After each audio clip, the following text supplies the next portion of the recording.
শুভ সন্ধ্যা বন্ধুরা। আজকের সন্ধ্যায় বরাক উপত্যকা থেকে আসা কয়েকটি গুরুত্বপূর্ণ খবর হলো।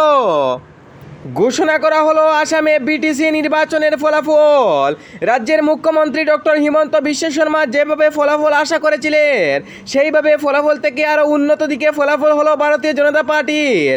বিশেষ করে বিটিসি নির্বাচনের ফলাফলে বিপিএফ 20টি আসন পেয়েছে, ভারতীয় জনতা পার্টি 15টি আসন এবং ইউপিপিএল 5টি আসন, কংগ্রেস 0 এবং নির্দল 0 আসন পেয়েছে। এবার দারুণভাবে অগ্রগতি লাভ করেছে বিপিএফ এবং ভারতীয় জনতা পার্টি। ফের একজুট হয়ে সরকার গড়ে তোলার এগিয়ে রয়েছে ভারতীয় জনতা পার্টি। নির্বাচনী প্রচার যেমনটা ছিল তেমনটাই মতো ফলাফল হয়েছে। আজ কংগ্রেস বিটিসি নির্বাচনে খাতাই খুলতে পেরেছে না। বিটিসি নির্বাচনের ফলাফল দুর্দান্তভাবে হয়েছে ভারতীয় জনতা পার্টি, বিপিএফ এবং ইউপিপিএল এর মধ্যে।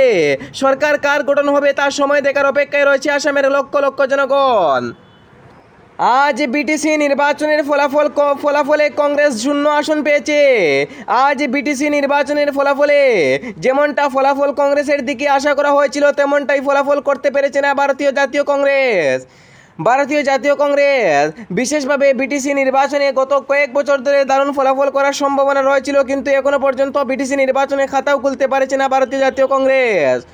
কংগ্রেসের দল 0 আসন পেয়েছে, বিপিএফ পেয়েছে 20টি আসন, ভারতীয় জনতা পার্টি পেয়েছে 10টি আসন এবং ইউপিপিএল পেয়েছে 5 থেকে 7টি আসন এবং নির্দল এবং কংগ্রেসরা কোনো সিটও আসন পায়নি।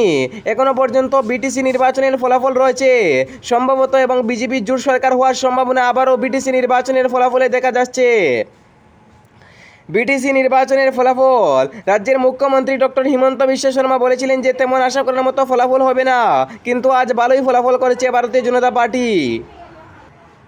দুর্গাপূজার আর্থিক সাহায্য বন্টন আসামের বিভিন্ন জেলায়। সামনে হিন্দু ধর্মাবলম্বী মানুষদের একটি প্রভাবশালী উৎসব হলো দুর্গাপূজা।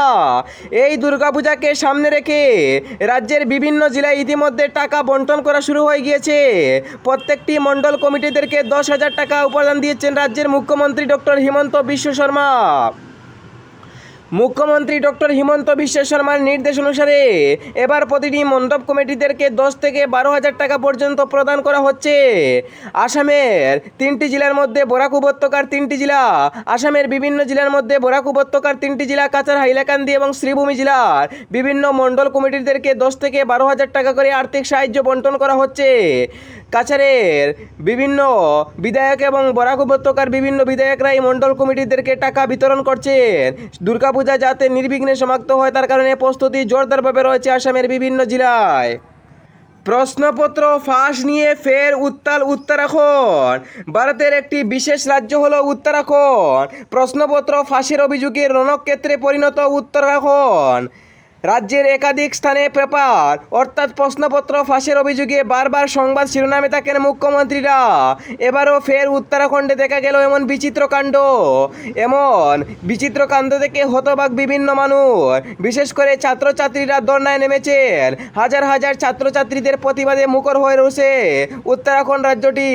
মুখ্যমন্ত্রী কুশবুর শাহ এখনো পর্যন্ত কিছু বলার জন্য উপস্থিত রয়েছেন না, কিন্তু মুখ্যমন্ত্রীর কি সিদ্ধান্ত আসতে পারে তার সময় দেখার অপেক্ষায় রয়েছে ছাত্রছাত্রীরা।